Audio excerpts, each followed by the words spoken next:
আমরা যারা ইউটিউবিং করি তাদের মধ্যে মোটা সংখ্যক ইউটিউবারেরই একটা বড় সমস্যা হচ্ছে ভিডিও আইডিয়া কোথা থেকে পাবো। অনেক সময় দেখা যায় যে আমাদের মাথায় কিছুই আসে না, মনে হয় যেন সব টপিকই শেষ হয়ে গেছে।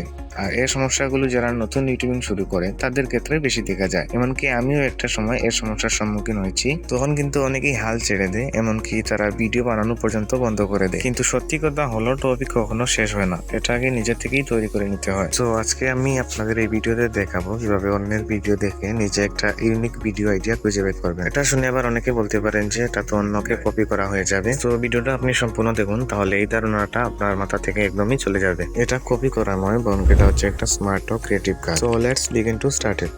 আমি এই পুরো বিষয়টাকে আপনাদের সামনে 6টি পয়েন্ট আকারে তুলে ধরবো, যাতে আপনাদের বুঝতে অনেকটা সহজ হয়। প্রথমত আপনাকে একটা জিনিস বুঝতে হবে যে কপি আর আইডিয়া এই দুইটা জিনিস কিন্তু আলাদা আলাদা বিষয়। ধরুন কেউ একটা ভিডিও বানালো, ইউটিউবে ভিউ বাড়ানোর 5টি গোপন টিপস। এখন আপনি যদি হুবহু সেই টপিক, সেই থাম্বনেল এবং সেই স্টাইলটা কপি করেন, তাহলে দর্শক সহজেই বুঝে যাবে যে আপনি কাউকে কপি করছেন, এবং ইউটিউবও কিন্তু আপনার ভিডিওটাকে পুশ করবে না। কিন্তু আপনি যদি টপিকটা সেম রেখে সেটাকে উল্টিয়ে নতুন একটা অ্যাঙ্গেল নেন, যেমন ইউটিউবে ভিউ না বাড়ার 5টি গোপন কারণ, এভাবে যদি ভিডিওটা তৈরি করেন, তাহলে সেটা কপি না হয়ে বরং নতুন এবং ইউনিক কন্টেন্ট হয়ে যাবে।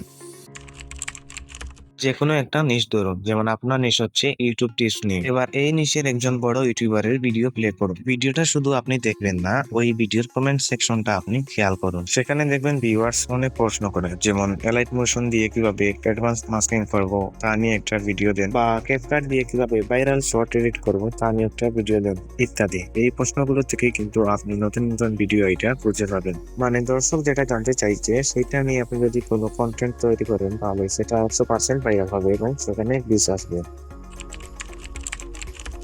অন্য ইউটিউবারের ভিডিও টাইটেলও কিন্তু নতুন আইডিয়া খুঁজতে সাহায্য করে। যেমন কেউ তার ভিডিও টাইটেল দিল, এই 3টি টিপস আপনার ভিডিওতে অ্যাপ্লাই করলে ভিউজ হবে জোরের গতিতে। এবার আপনি সেটাকে উল্টিয়ে একটা ভিডিও বানালেন যে এই 3টা কাজ না করার কারণে আপনার ভিডিওতে ভিউজ আসছে না। দুইটা টপিক একই হলেও অ্যাপ্রোচ কিন্তু আলাদা। এই অ্যাপ্রোচের কারণে আপনার ভিডিও হবে একেবারে নতুন একটা টপিকে।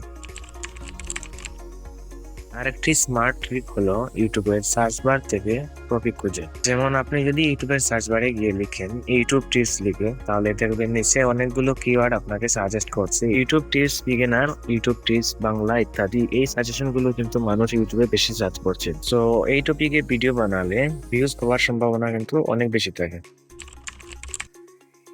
কখনো কখনো দেখবেন কোনো ভিডিও হঠাৎ ভাইরাল হয়ে গেছে, যেমন এই কয়েকদিন আগে গুগল এআই স্টুডিও এবং জিমিনি দিয়ে মানুষ হুবহু নিজের ফেসের সাথে মিল রেখে ছবি এডিট করছেন।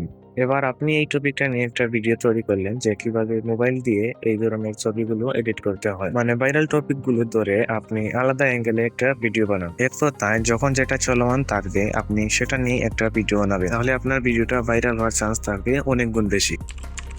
অন্যের ভিডিও দেখে টপিক নিলেন, এখন সবচেয়ে গুরুত্বপূর্ণ হলো নিজের অভিজ্ঞতা মেশানো। এতে করে মানুষ আপনাকে ট্রাস্ট করবে। যেমন আপনি যদি বলেন আমি আগে এরকম ভিডিও ছাড়তাম আমার চ্যানেলে, আমি এখানে ভিউজ পেতাম না, বর্তমানে আমি এই টপিকের উপর ভিডিও ছাড়ার কারণে আমার চ্যানেলে ভিডিওতে প্রচুর পরিমাণে ভিউজ পাচ্ছি, এবং আপনার কথা এবং কাজে যদি মিল থাকে, তাহলে দর্শক আপনাকে বিশ্বাস করবে এবং আপনার কন্টেন্টের উপর তারা নজর দেবে। তো কিভাবে অন্য ইউটিউবারের ভিডিও দেখে নতুন ভিডিও আইডিয়া খুঁজে বের করবেন তা হয়তো এতক্ষণে আপনারা বুঝে গিয়েছেন। তবে একটা কথা মনে রাখবেন, আপনি যদি কাউকে কপি করেন তাহলে দর্শক কিন্তু আপনাকে পছন্দ করবে না, কিন্তু আপনি যদি একটা ইউনিক অ্যাঙ্গেল নিয়ে নতুন কিছু মানুষকে উপহার দেন, তাহলে কিন্তু মানুষ আপনাকে পছন্দ করবে। তো আজকে থেকে অন্যের ভিডিও দেখবেন আর নিজের ক্রিয়েটিভ দিয়ে মানুষকে নতুন নতুন জিনিস উপহার দিবেন। ভিডিওটি ভালো লেগে থাকলে অবশ্যই লাইক করতে ভুলবেন না।